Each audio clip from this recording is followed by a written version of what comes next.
সেদিন SB super deluxe বাস ফেরিতে ওঠার আগে কি ঘটেছিল পাটুরিয়া ফেরিঘাটের সেদিনের ঘটনা আমি আপনাদের সামনে তুলে ধরছি। আমি যেদিন ভিডিও করেছিলাম, তো এই যে দেখতে পাচ্ছেন এসবি সুপার ডিলাক্সের বাস ফেরিতে প্রবেশ করছে। তো এসবি সুপার ডিলাক্স নিয়ে ফেরিতে ওঠার বিভিন্ন জল্পনা কল্পনা রয়েছে।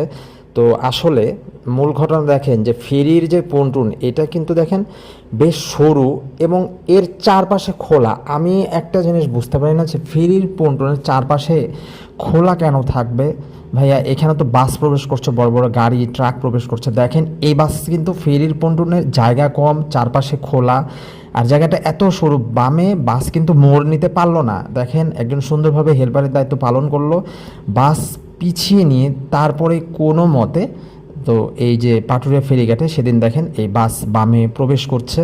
তো আমি যেদিন ভিডিও করেছিলাম এটা দুপুরবেলার দৃশ্য। তো কোনোভাবে বাস প্রবেশ করলো, দেখেন বাস এক টানে কিন্তু বাস প্রবেশ করতে পারছে না। ব্রেক ধরার পরে আবার বাসকে পিছিয়ে নিতে হচ্ছে, তারপরে সরু পন্টুনে কোনোভাবে পার হচ্ছে, চারিদিকে খোলা। এই জায়গাটার দৃশ্যগুলো আপনাদের সামনে তুলে ধরলাম। তো দেখেন এই যে রয়্যাল এক্সপ্রেসের এই রয়্যাল পরিবহন সম্ভবত এই বাস প্রবেশ করছে, তাও দেখেন জায়গা খুব সামান্য পরিমাণ। তো ফেরিঘাটের যাত্রীরা যারা বাসে রয়েছেন তাদেরকে কিন্তু নিজ দায়িত্বে এই বাস থেকে নেমে যাওয়া উচিত। আমি ওইখানে গিয়ে নিজ চোখে দেখলাম যে বাসের ড্রাইভার সুপারভাইজাররা কিন্তু যাত্রীদেরকে অনেক অনুরোধ করছে যে যেন তারা বাস থেকে নেমে যায়, কিন্তু অনেক যাত্রী নিজেই রয়েছেন যারা বাস থেকে নামছেন না। তো এক্ষেত্রে যাত্রীদেরকে নিজেদেরই মানে দায়িত্ববোধ একটা থাকা উচিত যে আমরা বাস থেকে নেমে যাব। আর কারণটা হচ্ছে দেখেন ফেরিঘাটের রাস্তা কিন্তু কাঁচা মাটির, উঁচু নিচু, তার সাথে পাশে কোনো রেলিং নেই, কোনো সুরক্ষা বলয় যেটা বলে, মানে পন্টুনের আশেপাশে একদম খোলা। দেখতে পাচ্ছেন চারিদিকে নদীর পানি।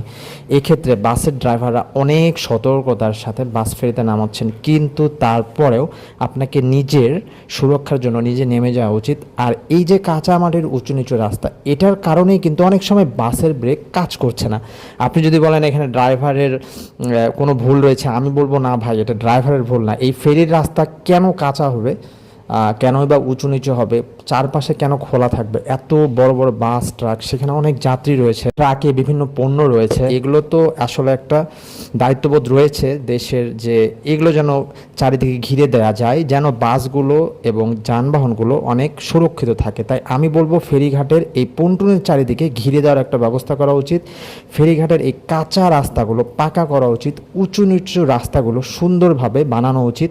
এখানে যদি একটু স্পিড ব্রেকারের ব্যবস্থা করা যায় আরও ভালো হয়। আর বাসের গতি নিয়ন্ত্রণ করার দায়িত্ব তো ড্রাইভারদের, আর অভিজ্ঞতা সম্পন্ন ড্রাইভারদেরকেই শুধুমাত্র এই ফেরিঘাটে বাস চালানো উচিত।